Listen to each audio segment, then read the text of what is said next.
नमस्कार, उज्जैन टीवी के सभी दर्शकों का हार्दिक स्वागत है। आइए सबसे पहले नजर डालते हैं आज की सुर्खियों पर। बेगम बाग के मकान हटाने की कार्यवाही ने पकड़ी गति, दिया 2 दिन का समय, मंगलवार से की जाएगी सख्ती। 28 जून से होने वाले आम श्रद्धालुओं के महाकाल दर्शन की व्यवस्था को लेकर अधिकारियों ने किया निरीक्षण। विभिन्न हादसों में युवती सहित 3 की हुई मृत्यु, जिला अस्पताल में हुए पोस्टमार्टम। विवाहिता की मौत पर मायके पक्ष ने लगाए ससुराल पक्ष पर आरोप, अंतिम संस्कार का सामान लेकर पहुंचे थाने। और चेकिंग के दौरान पकड़ाया वाहन चोर, 4 वाहन जब्त।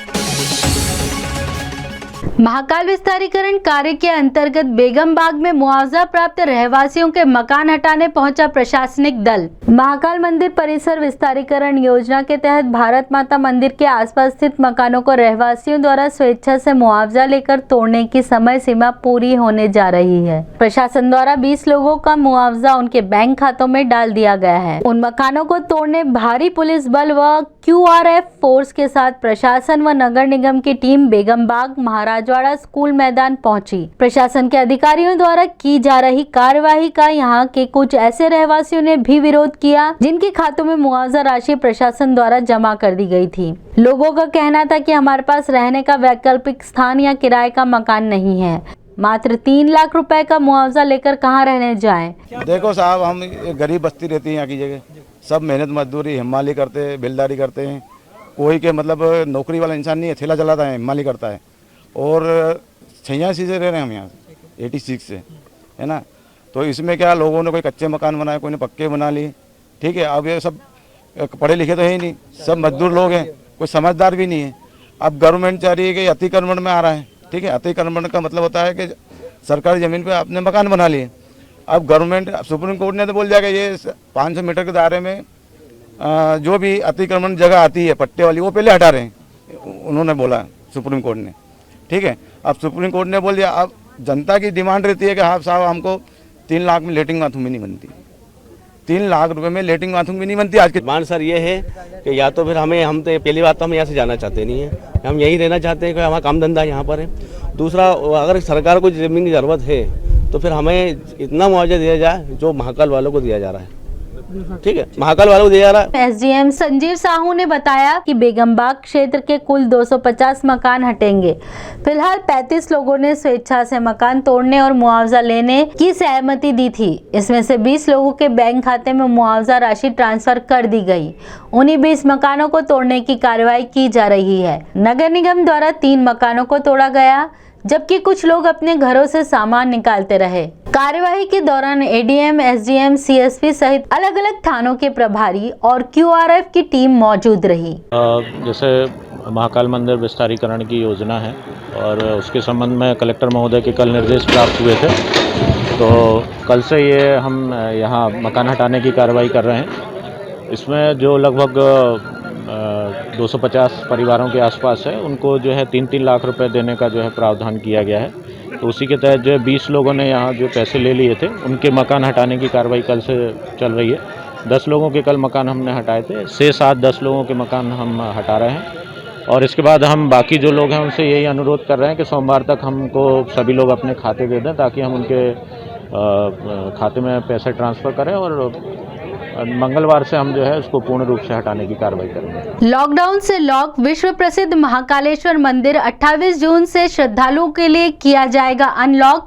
अधिकारियों ने किया मंदिर का पूर्व निरीक्षण। कोरोना संक्रमण के कम होते ही महाकाल मंदिर, हरसिद्धि मंदिर और मंगलनाथ मंदिर को आम दर्शनार्थियों के लिए खोलने की तैयारी प्रशासन ने शुरू कर दी है। इसी सिलसिले में कलेक्टर आशीष सिंह, SP सत्येंद्र कुमार शुक्ल, निगम आयुक्त क्षितिज सिंघल व स्मार्ट सिटी प्रोजेक्ट के CEO जितेंद्र सिंह चौहान ने मंदिर क्षेत्र का मुआयना करने के बाद दर्शनार्थियों के प्रवेश की जगह तय कर दी। दर्शनार्थियों को गेट नंबर 4 से मंदिर में प्रवेश दिया जाएगा।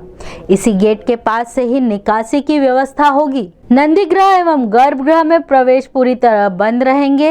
ऑनलाइन बुकिंग खोल दी गई है और 28 जून के सारे स्लॉट बुक हो चुके हैं। हर दर्शनार्थी के लिए वैक्सीनेशन सर्टिफिकेट या 48 घंटे पहले की RT-PCR रिपोर्ट अनिवार्य होगी। बंद मंदिर को 28 जून से खोलने की मंजूरी जिला आपदा प्रबंधन समूह दे चुका है, लेकिन उससे पहले प्रशासन अपनी तैयारियों को पूरी तरह पुख्ता करना चाहता है। मंदिर में दर्शन केवल प्री बुकिंग से करना तय है। इसके लिए स्लॉट अनुसार बुकिंग हो रही है। प्री बुकिंग महाकाल मंदिर की वेबसाइट या ऐप पर जाकर की जा सकती है। एक दिन में केवल 3500 दर्शनार्थियों को ही दर्शन कराए जाएंगे। इसी संबंध में कलेक्टर आशीष सिंह ने बताया, 28 तारीख से महाकाल मंदिर के द्वार आम दर्शनार्थियों के लिए खोले जा रहे हैं और जैसा पहले तय हुआ था कि ये प्री बुकिंग के आधार पर ही दर्शन होंगे और इसके साथ साथ वैक्सीनेशन का मैसेज जो है लाना अनिवार्य होगा। वैक्सीनेशन की कम से कम 1 डोज अनिवार्य है और अगर वैक्सीनेशन किसी कारण से नहीं हो पाया है तो पिछले 48 घंटे की RT-PCR की रिपोर्ट लेके आनी पड़ेगी श्रद्धालुओं को। और अभी 2 जगह काम भी चल रहा है अपना मंदिर के पास में, तो इसीलिए पूरी की पूरी जो प्रवेश की व्यवस्था है और निर्गम की व्यवस्था है वो गेट नंबर 4 के पास वाला जो भाग है वहाँ से रखी गई है। वहाँ पर 2 अलग अलग गेट हैं, 2 अलग अलग भाग हैं। एक साइड से एंट्री होगी और दूसरे साइड से एग्जिट होगी।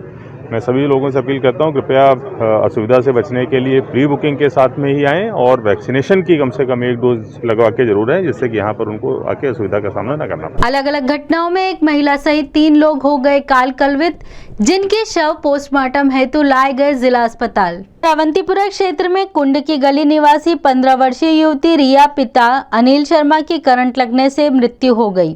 बताया जाता है कि रिया बाथरूम में स्विच ऑफ कर रही थी, तभी उसे करंट लगा। परिजन उसे अस्पताल लाए, जहां उसे मृत घोषित कर दिया गया। घटना की जानकारी देते हुए शांतिलाल मीणा, सहायक निरीक्षक थाना जिवाजीगंज ने बताया, आज सूचना मिली थी कि लड़कियों को करंट लग गया है, तो उसके भाई चाचा का लड़का भाई रिपोर्ट लिखाने आया था। जो रिया पिता अनिल शर्मा जाति ब्राह्मण उम्र 15 वर्ष के निवासी कुंड की गली अवंतीपुरा उज्जैन में सुबह नहाते समय उसको बिजली का बटन बंद करा, जिससे उसको करंट लग गया था हाथ में, जिससे उसकी मृत्यु हो गई और कोई शक शुबा नहीं उनको। मृतका के चचेरे भाई नरेंद्र बैरागी ने घटना का ब्यौरा देते हुए कहा, अवंतीपुरा क्षेत्र अंकपाद मार्ग का चैरिटेबल हॉस्पिटल के पास में बालिका है 17 साल की, परिवार में ही पानी गर्म कर रही थी और उसको अचानक करंट लग गया और करंट को छुड़ा नहीं पाई और उसकी वहीं पे डेथ हो गई। इधर माधवपुरा निवासी सुरेश निर्मल पिता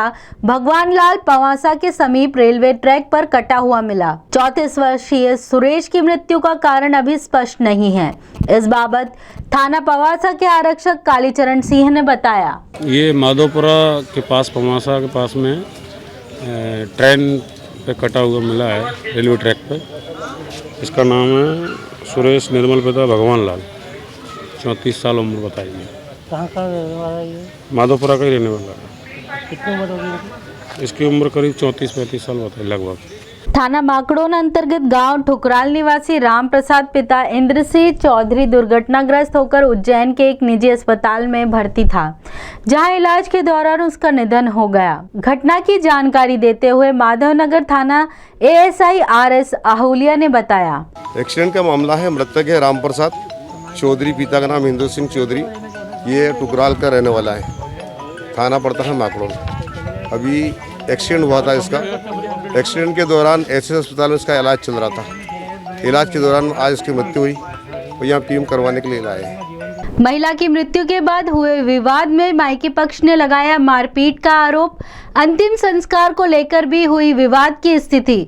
मायका पक्ष मैयत का सामान लेकर पहुंचा थाने। राजीव रत्न कॉलोनी निवासी लता पति संतोष चौहान मृत्यु पूर्व 4 दिनों से MY अस्पताल इंदौर में ससुराल पक्ष द्वारा भर्ती की गई थी। लता के अस्पताल में भर्ती होने की खबर ससुराल वालों से न मिलकर किसी अन्य स्रोत से मायके वालों को मिली। उसके बाद उन्हें लता की मृत्यु की सूचना भी मिली। मायके वाले अपनी बेटी का अंतिम संस्कार खुद करना चाहते थे। MY अस्पताल में पता पड़ा कि लता का शव ससुराल वाले उज्जैन ले गए हैं। मायके वाले पवासा थाने पहुंचे, वहां से उन्हें नीलगंगा थाने भेज दिया गया। मैयत का सामान लेकर मायके पक्ष के कुछ 20-25 स्त्री पुरुष नीलगंगा थाने गए। यह बात लता की माता सहोदर बाई ने बताते हुए कहा, कुछ भी नहीं हुआ साहब, उसको तो कोई बोली के चाली कहीं भी नहीं है। काम पे से आया, काम पे से आके नहीं ने मेरी छोरू को मारने लग गया। ये डंडा से राम जाने कहाँ से मारी, उसका बेजा में लग गई, पूरा माथा में लग गई, उसको बेहोश कर दी उसने मार के। हमारा तो ये भी नहीं मालूम कि ये बोल रही थी नहीं बोल रही, दूसरा इंसान ने की। जब हम अस्पताल में पहुँचे थे। कब की घटना है ये? 5 दिन हो गए। आज क्या हुआ पूरा?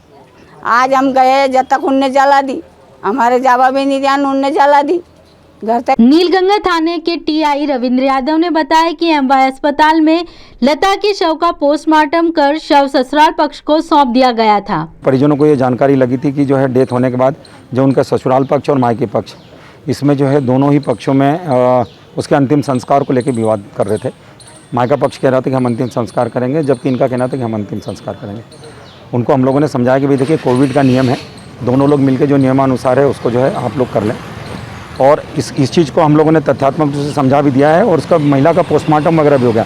हालांकि उस महिला के बारे में थाने पे या भी हम लोगों को कोई भी जानकारी नहीं थी, लेकिन इनके मामले में संज्ञान आने पे हम लोगों ने पता किया तो MYH में जो है उस महिला का पोस्टमार्टम हुआ है और मैंने विशेष विभाग डायरी लाने के लिए भेज भी दिया है। उसमें जो भी वैधानिक कार्रवाई होगी मर्ग जाँच में वो करेंगे। लेकिन उन लोगों का बस ये तर्क कि बोले नहीं हम करेंगे विवाद था और उसके कारण जो है वो लोग, एक पक्ष जो था वो यहाँ पे थाने पे आया था, जिन्हें हमने समझाया भी कि भाई जो है कोविड के वो चल रहे हैं, आप नियमानुसार जो है जाके और उनका जो है अंतिम संस्कार दोनों पक्ष करें और फिर उसके बाद जो भी आपके तथ्य आके जांच में बताएं। माधवनगर पुलिस ने वाहन चोर को गिरफ्तार करते हुए उसकी निशानदेही पर जब्त किए 4 दुपहिया वाहन। शहर में बढ़ती वाहन चोरी की वारदातों को ध्यान में रखते हुए पुलिस अधीक्षक सत्येंद्र कुमार शुक्ल द्वारा अपराधों की रोकथाम हेतु सभी थाना क्षेत्रों को निर्देश दिए गए थे। इसी कड़ी में माधवनगर थाना पुलिस ने वाहन चेकिंग के दौरान 0 पॉइंट ब्रिज के नीचे एक युवक को बिना नंबर की मोटरसाइकिल लेकर आते देखा, जो पुलिस वाहन देख भागने लगा। इसी पर पुलिस ने उसे पीछा कर पकड़ा। पूछताछ करने पर उक्त वाहन को JK हॉस्पिटल से चोरी करना बताया। वह सख्ती से पूछताछ करने के बाद आरोपी ने 3 अन्य वाहन जो शहर के अलग अलग स्थानों से चुराए थे, पुलिस ने आरोपी की निशानदेही पर बरामद की है। इसी बाबत जानकारी देते हुए CSP हेमलता अग्रवाल ने बताया, ये पुलिस थाना माधवनगर ने लगातार 10 दिन में लगातार दूसरी वाहन चोर जो गिरोह है उसका खुलासा किया है। चेकिंग के दौरान आरोपी गिरफ्त में आया पुलिस की पूछताछ में उसने 4 गाड़ियां अपने पोजीशन में होना बताई, जो कि पुलिस टीम के द्वारा जब्त की गई और बाकी भी आगे कार्रवाई की जा रही है और भी गाड़ियों के बारे में पूछताछ की जा रही है। खंगार क्षत्रिय समाज सेवा विकास संघ के स्थापना दिवस पर संगठन ने किया पौधारोपण कार्यक्रम का आयोजन। इंदिरानगर स्थित महाराजा खेत सिंह खंगार उद्यान में खंगार क्षत्रिय समाज सेवा विकास संघ के स्थापना दिवस के उपलक्ष्य में पौधारोपण कार्यक्रम आयोजित किया गया। राज ठाकुर की पहल पर आयोजित इस कार्यक्रम में क्षेत्रीय पार्षद प्रतिनिधि बुद्धि सिंह सेंगर सहित समाज के वरिष्ठ जनों को सम्मानित किया गया। इस अवसर पर संदीप राय, प्रकाश राय, गणेश परिहार, विजय नीमा आदि समाजजन उपस्थित थे। कार्यक्रम की जानकारी देते हुए राजू ठाकुर ने बताया, आज महाराजा खेत सिंह खंगार विकास संघ समिति की तरफ से सभी जगह पौधारोपण का कार्यक्रम किया जा रहा है। इसी उपलक्ष्य में उज्जैन के सभी समाज बंधुओं ने मिलकर महाराजा खेत सिंह खंगार उद्यान में वृक्षारोपण का कार्यक्रम किया गया। सभी समाज बंधुओं ने, हमारे जो पार्षद महोदय हैं उनके द्वारा हमारे को यह सौगात दी गई है, जिससे हमारे महाराजा का खेत सिंह खंगार का उद्यान नाम किया गया है। उसी विषय में हमने सभी समाज बंधुओं ने मिलकर पार्षद महोदय का स्वागत किया है। संत की मांग पर महाकाल मंदिर परिसर की दोबारा खुदाई में निकले पुरातन महत्व के हजारों साल प्राचीन मंदिर के अवशेष। स्मार्ट सिटी प्रोजेक्ट के अंतर्गत महाकाल मंदिर परिसर में खुदाई कार्य शुरू होने के साथ ही पुरातन महत्व के प्राचीन अवशेष प्राप्त हो रहे हैं। विकास कार्य की खुदाई के दौरान पूर्व में एक प्राचीन दीवार निकली थी, जिसे मंदिर प्रशासन द्वारा दोबारा मिट्टी में दबा दिया गया। संत डॉक्टर अवधेशपुरी जी महाराज ने जब निरीक्षण किया था तो वह दीवार वहां नहीं मिली। इस बात से नाराज संत ने पुरातत्व विभाग से बात कर दोबारा मजदूरों द्वारा खुदाई की मांग की थी। संत की बात मानकर जब दोबारा खुदाई कार्य किया गया तो तो वहां स्पष्ट रूप से हजारों वर्ष प्राचीन मंदिर के गर्भगृह का ढांचा दिखाई दे रहा है। ढांचे के पास एक बड़ा ओटला एवं सैकड़ों अद्भुत प्राचीन मंदिर के भग्नावशेष भी निकल रहे हैं। महाराज संत श्री अवधेशानंद जी ने अपने सामने जब थोड़ी सी खुदाई करवाई तो वहां प्राचीन नंदी की प्रतिमा निकली जिसका सर नहीं है। महाराज ने आगे के लिए मांग की है, हमें स्मार्ट सिटी से पहले स्मार्ट रिलीजन, स्मार्ट कल्चर एवं स्मार्ट हिस्ट्री की रक्षा करनी होगी। जब बाबा महाकाल के भक्तों को अपने धर्म, संस्कृति एवं इतिहास की प्राचीनता का पता चलेगा तो उनकी श्रद्धा एवं निष्ठा और अधिक बढ़ेगी तथा भक्तों की संख्या भी बढ़ेगी और पर्यटन का विकास होगा। इसको ये दीवाल कह रहे थे, मैंने कहा दीवाल नहीं, ये मंदिर है, ये कई हजारों साल पुराना मंदिर है। आज मैं एक बात ये कहना चाहूँगा कि अब इस स्थान पर एक शोध मंदिर बनना चाहिए और जितनी भी हमारी पुरा संपदा निकल रही है, पुरा साक्ष्य निकल रहे, ये बहुत ही अद्भुत है, अप्रतिम है, अद्वितीय है। इसलिए मैं कहना चाहूँगा कि इनको यहीं संरक्षित किया जाए भविष्य के लिए और इन्हीं के आधार पर इसका शोध मंदिर बनेगा। तो इस शोध मंदिर का दर्शन करने के लिए इसका काल भी पता चल जाएगा, वास्तव में किस समय का है, सारी चीज़ें, इसकी हिस्ट्री सामने आ जाएगी। और लोग, मैं समझता हूँ कि महाकाल का दर्शन करने से पहले इसको देखेंगे तो इसको देखने से लोगों के अंदर महाकाल के प्रति आस्था बढ़ेगी। हमारी संस्कृति की और इतिहास की जो प्राचीनता है उस पर लोगों को विश्वास होगा। तो मैं समझता हूँ कि आज ये धर्म की, संस्कृति की और हमारे पुराणों की और इतिहास की जीत है। मोबाइल पर रिश्तेदार के नाम से बात की और झांसे में लेकर हो गई ऑनलाइन हजारों रुपए की ठगी। जयसिंहपुरा निवासी अर्जुन सोलंकी ने अपने एक परिजन को फोन लगाया, उनके फोन न उठाने से वह मिस्ड कॉल हो गया। उसके बाद उसी परिजन के नाम से किसी अन्य व्यक्ति का फोन आया और पेमेंट कराने की बात पर आरोपी अर्जुन को बरगलाता रहा। ओटीपी एवं अकाउंट नंबर जान लेने के बाद बैंक ऑफ इंडिया में संचालित अर्जुन के खाते से 3 बार में लगभग 62,000 रुपए उत्तर प्रदेश के खाते में ट्रांसफर हो गए। मेरे साथ में मैंने पहले मेरा साड़ू भाई को फ़ोन लगाया था 10-15 मिनट पहले, उसके बाद में उनने फ़ोन उठाया नहीं। फिर उसके बाद में क्या हुआ कि उधर से रिटर्न फ़ोन आया, दूसरे नंबर से फ़ोन आया और उन्होंने बोला कि आपने मुझे पहचाना कि नहीं। तो मैंने बोला कि मैं नहीं पहचाना, कि मैं आपका साड़ू भाई बोल रहा हूँ, धीरज कोटा से बात कर रहा हूँ। तो हाँ बोलिए कि मैं आपके खाते में पेमेंट करा देता हूँ, मेरे खाते में पैसे पेमेंट नहीं हो रहे हैं, कुछ लिंक फेल बता रहा है, तो आपके इसमें खाते में 15,000 रुपये पेमेंट करवा दूँ मैं। आप बोलो। तो मैंने बोला उनसे कि मेरे खाते में पेमेंट आता नहीं। उनने पूछा कितना पेमेंट आपके खाते में, तो मैंने बोला कि मेरे खाते में सर 200-250 रुपये पड़े हुए हैं सर। ठीक है, तो फिर उन्होंने बोला कि चलो ठीक है, मैं आपको 1 रुपया पेमेंट करके देखता हूँ गूगल पे से, आपके पास आ जाए तो मुझे बता देना। तो मैंने बोला चलो ठीक है, आप एक काम करो, मुझे 1 रुपया पेमेंट करके देख लो पहले। तो उनने बोला कि चलो ठीक है, मैं आपको मूलचंद के नाम से मेरे इस पे आपके गूगल पे आया होगा। तो मैंने बोला ठीक है, हाँ आ गया आपके पास में 1 रुपया। मैंने हाँ गया, आपके पास में अभी अकाउंट में नहीं आएगा, ये वेरिफिकेशन जो कोड है ये आप डालो तो आपके अकाउंट में सीधा 1 रुपया आ जाएगा। तो मैंने वो 1 रुपया वेरिफिकेशन कोड डाल दिया। उसके बाद में मेरे पास में 1 रुपया अकाउंट में आ गया। उसने बोला मैंने आपको वापस से 15,000 रुपये रिटर्न करे हैं, 15,000 रुपये डाले हैं, तो आप एक काम करो, ये वापस वेरिफिकेशन कोड है, ये वापस से डाल दो आप। तो मैंने वापस से वो डाल दिए। उसके बाद में फिर उन्होंने डबल बताया कि नहीं हुआ अभी सक्सेसफुल, आपके खाते में पैसे नहीं आए, मेरे पास मैसेज भी नहीं आया। मैंने बोला ठीक है, मैंने आपको दूसरा कोड किया है तो दूसरा कोड डाल देना। मैंने दूसरा कोड डाला, उसमें भी मेरे पास में नहीं आया। चलो ठीक है, लिंक फेल हो रहा है, मैं आपको तीसरा कोड डालता हूँ। तो उन्होंने तीसरा कोड डाला, तो मैंने तीसरा कोड डाला। उसके बाद में मेरे पास में फिर मैसेज आया, तो पूरा अकाउंट उसमें पूरा क्लियर हो गया था। उन्होंने बोला भैया कि आपके पास पैसा है, मैंने पैसे नहीं आए। चलो ठीक है, पैसे नहीं आए आपके पास में तो आधे घंटे बाद आ जाएंगे, कुछ लिंक फेल बता रहा है, इसके कारण पैसे आपके खाते में नहीं आए। मैंने देखा मेरे खाते में, तो मेरे खाते में जब तक 0 बैलेंस हो चुका था। आगर रोड खिलचीपुर के समीप बस और ट्रक की भिड़ंत में बाइक सवार भी आए चपेट में, 7 लोग हुए घायल। खिलचीपुर के समीप बस व ट्रक की हुई भिड़ंत के दौरान बस में सवार लोगों के घायल होने के साथ ही बाइक सवार भी घायल हुए। घायल हुए 7 लोगों में 2 गंभीर घायल हैं। घायलों को जिला अस्पताल पहुंचाने वाले 108 के चालक महेंद्र मुकाती ने बताया, सूचना मिली कि एक्सीडेंट हुआ खिलचीपुर में, तो हम लोग पहुंचे यहाँ से गाड़ी लेके। रोड पूरा जाम था, सायरन बजाते हुए हम लोग गए। वहाँ से 7 लोगों को उठाया गाड़ी के अंदर, बैठा के सिविल हॉस्पिटल गए। कितने लोग टोटल घायल हुए हैं लगभग? इसमें गंभीर रूप से 2 घायल है, तो बाकी 5 को छोटी मोटी चोट है। काई से हुआ एक्सीडेंट? कुछ ट्रक और बस के भिड़ंत के बीच में आ गए। पेट्रोल पंप लूट की योजना बनाते हुए 5 आरोपी हुए गिरफ्तार। चिंतामण थाना द्वारा पेट्रोल पंप लूट की योजना बनाते 5 बदमाश गिरफ्तार किए गए। गत अंक में गलत सूचना के आधार पर गलत नाम प्रसारित हो गए थे। आइए अब एक नजर डालते हैं वेधशाला से प्राप्त मौसम के आंकड़ों पर।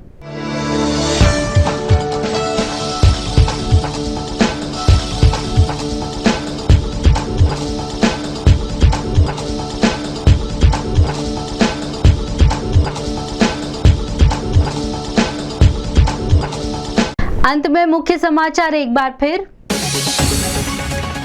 बेगमबाग के मकान हटाने की कार्यवाही ने पकड़ी गति, दिया 2 दिन का समय, मंगलवार से की जाएगी सख्ती।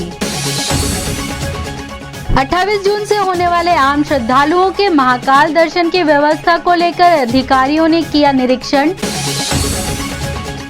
विभिन्न हादसों में युवती सहित 3 की हुई मृत्यु, जिला अस्पताल में हुए पोस्टमार्टम। विवाहिता की मौत पर मायके पक्ष ने लगाए ससुराल पक्ष पर आरोप, अंतिम संस्कार का सामान लेकर पहुंचे थाने। और चेकिंग के दौरान पकड़ाया वाहन चोर, 4 वाहन जब्त। तो ये थे उज्जैन शहर के मुख्य समाचार। ऐसे ही ताजा खबरों के लिए देखते रहिए उज्जैन टीवी। उज्जैन टीवी का यूट्यूब चैनल लाइक और सब्सक्राइब करना ना भूलें। नमस्कार।